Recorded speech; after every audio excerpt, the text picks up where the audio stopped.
अस्सलाम वालेकुम। आज के लेक्चर में हम लोग पढ़ेंगे रिसोर्स कंट्रोलर। जैसे कि मैंने लास्ट लेक्चर के अंदर आप लोगों को समझाया था कि बेसिक कंट्रोलर और एक्शन कंट्रोलर क्या होते हैं और किस लिए यूज होते हैं।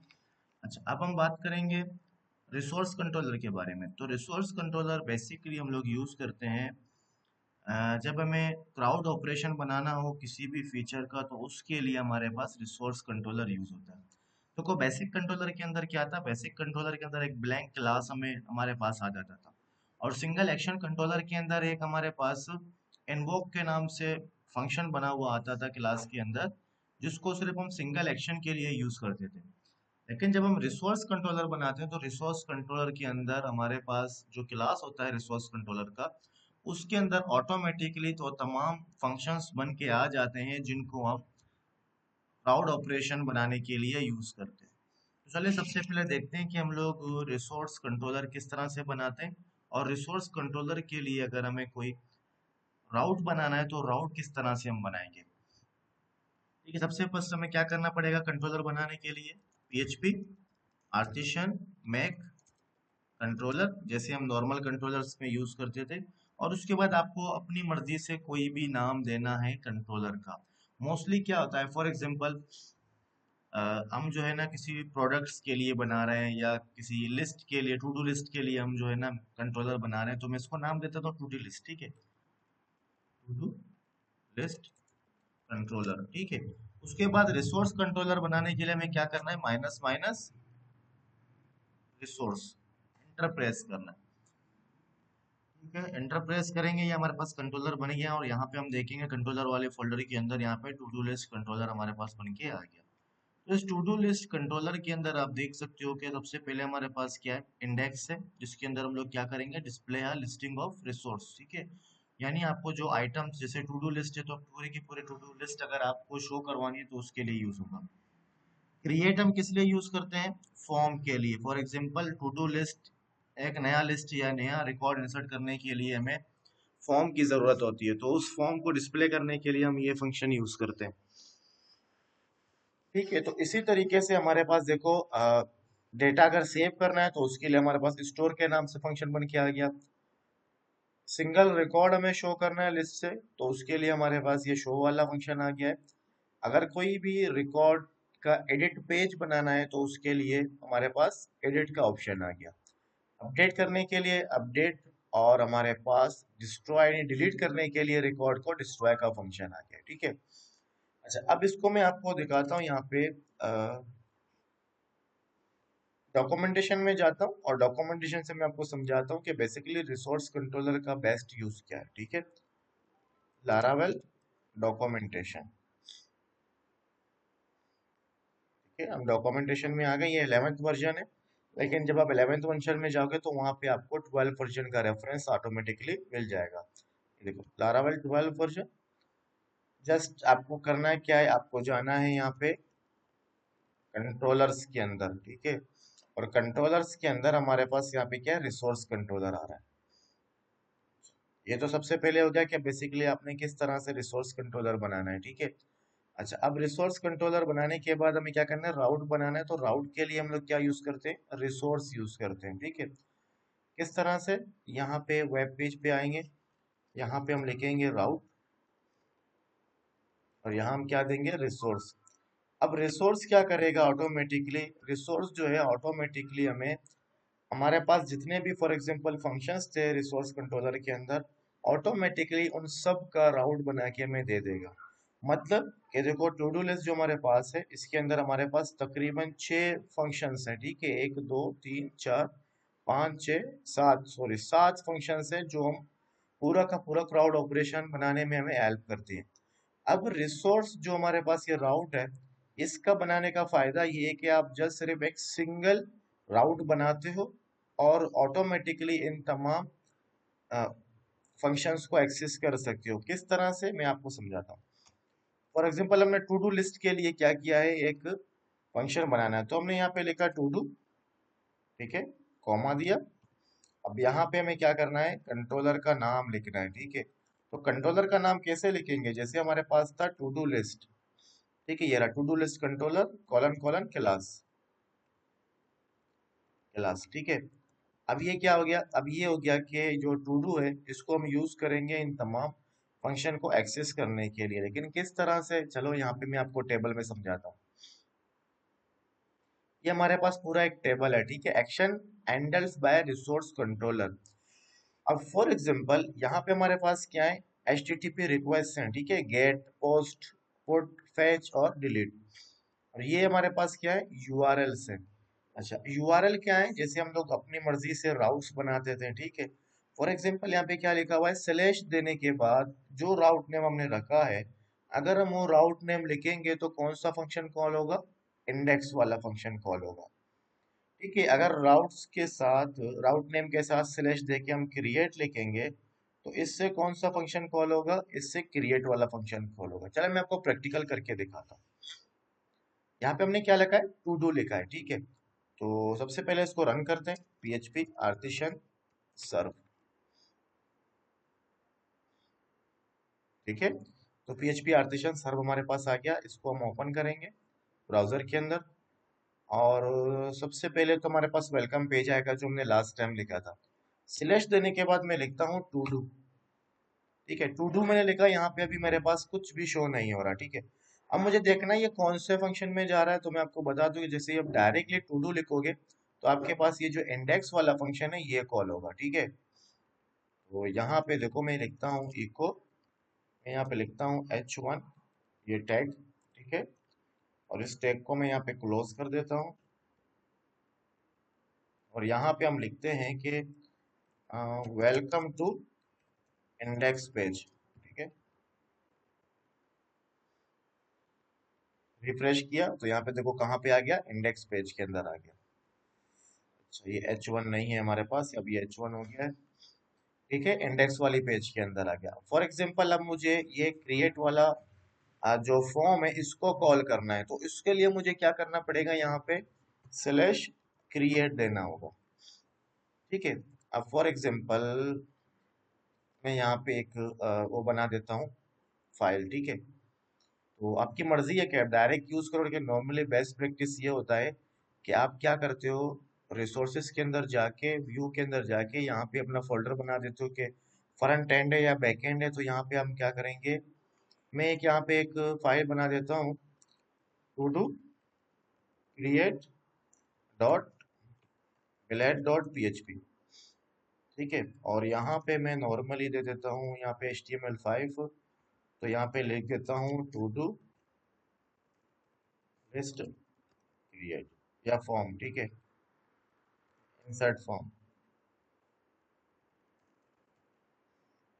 और यहाँ पे मुझे क्या करना है, नॉर्मली एक फॉर्म बनाना होगा। तो फॉर्म बनाने के लिए मैं यहाँ पे आ जाता हूँ,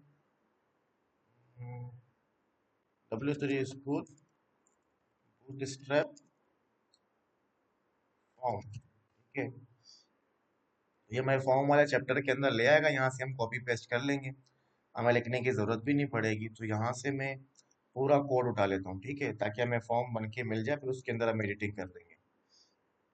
तो यहाँ पे मैंने पूरा का पूरा फॉर्म जो है ना वहाँ से कॉपी करके यहाँ पे पेस्ट कर दिया है। अच्छा, अब यहाँ पे जब हम आते हैं, कहाँ गया हमारा, ये रहा, रिफ्रेश करेंगे तो यहाँ पे देखो अभी फिलहाल कुछ भी शो नहीं हो रहा। क्यों शो नहीं हो रहा, क्योंकि हमने इस फाइल को अभी तक कॉल नहीं किया। तो हमें टू डू लिस्ट में आना है, क्रिएट वाले फोल्डर के अंदर। यहाँ पे हम क्या लिखते हैं, रिटर्न व्यू। लास्ट क्लास में जैसे मैंने समझाया था कि अगर आपको कोई भी एक यूजर इंटरफेस वाला फाइल कॉल करवाना है तो किस तरह से कॉल करोगे। अच्छा, व्यू के फोल्डर के अंदर हम आ गए। व्यू के फोल्डर के अंदर आने के बाद यहाँ पे क्या लिखा हुआ है, to do underscore create.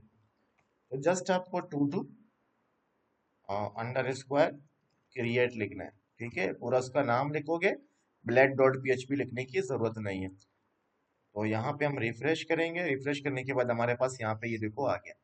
अब इसको थोड़ा सा हम एडिट कर लेते हैं। एडिट इस तरह से करेंगे कि हमें सिर्फ एक नॉर्मल जो है फॉर्म चाहिए ताकि हम आगे भी जाके उसको यूज कर सकें, ठीक है। तो यहाँ पे आते हैं टू डू क्रिएट वाले फाइल के अंदर। तो पे हम क्या लिखते हैं कि insert new list, new item, ठीक है। सिंपल इसका नाम हमने ये दे दिया। और उसके बाद ये जो हमारे पास पासवर्ड वाला था इसको भी हम रिमूव कर देंगे। ये चेकबॉक्स को भी हम रिमूव कर लेते हैं। अब हम क्या क्या चीजें रखते हैं, फॉर एग्जांपल सबसे पहले तो ये नाम हमारा आ गया, और ये जो हमारे पास है ना एक्शन के अंदर, इसको पहले मैं रिमूव कर देता हूँ, ठीक है। रिमूव करने के बाद ये ईमेल था ना, इसको मैं लिखूंगा आइटम नेम। और हमें क्या करना होता है चेंजेस के अंदर, ये प्लेस होल्डर है जो शो हो रहा होता है, हमें लिख देते हैं इंटर आइटम। और ये ईमेल है ना, नाम लिखा हुआ है, नाम आपको अपनी मर्जी से रखना है। फॉर एग्जांपल आइटम नेम हमने रख दिया, ये हमें आगे जाके काम आएगा, ठीक है। अब इसको हम रिफ्रेश करते हैं, ये हमने रिफ्रेश किया तो यहाँ पे हमारे पास क्या आ रहा है, आइटम नेम आ रहा है, और यहाँ पे एक फॉर्म बना हुआ आ रहा है आइटम का, और यहाँ पे क्या आ रहा है, सबमिट आ रहा है, ठीक है। तो अब नेक्स्ट मुझे ये करना है कि ये देखो क्रिएट वाला फंक्शन मेरे पास आ गया, ठीक है, अब सारी चीजें आ गई। अब थर्ड मेरे पास क्या है, थर्ड हमारे पास है स्टोर के नाम से एक फंक्शन है, ठीक है।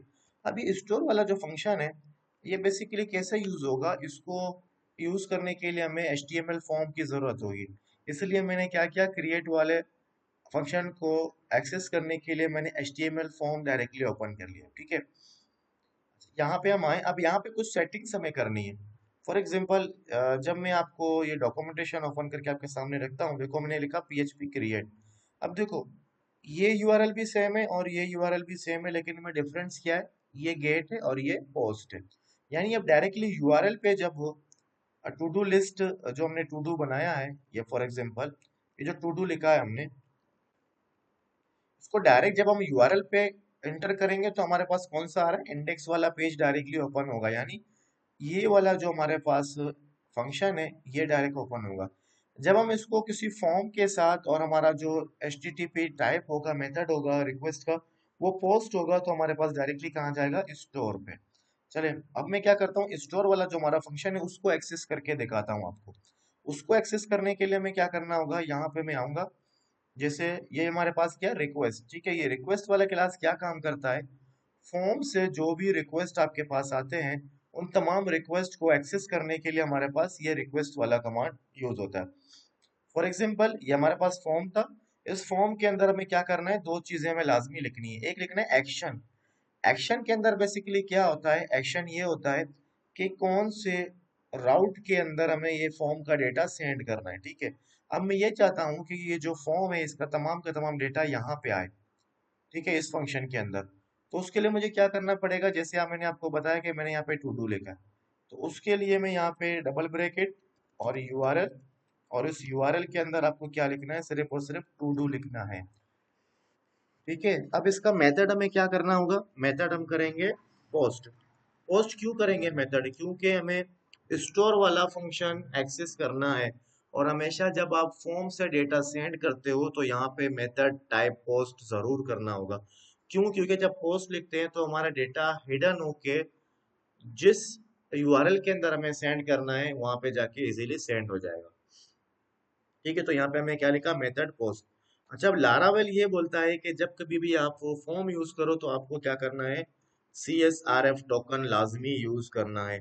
जब आप CSRF टोकन फॉर एग्जांपल मैं यहाँ पे रिमूव कर रहा हूँ, ठीक है, रिमूव करते हो और उसके बाद जब आप फॉर्म को सबमिट करोगे तो देखो क्या प्रॉब्लम आएगा, ठीक है। हमने रिफ्रेश किया, रिफ्रेश करने के बाद यहाँ पे स्लैश और क्रिएट लगा दिया, ठीक है। तो यहाँ पे फॉर एग्जांपल हमने लिखा हेलो और इसको सबमिट किया, ठीक है। अच्छा, ये ईमेल लिखा हुआ टाइप, इसका इस वजह से ये प्रॉब्लम कर रहा है, तो इसका टाइप चेंज करके हम कर देते हैं टेक्स्ट, ठीक है।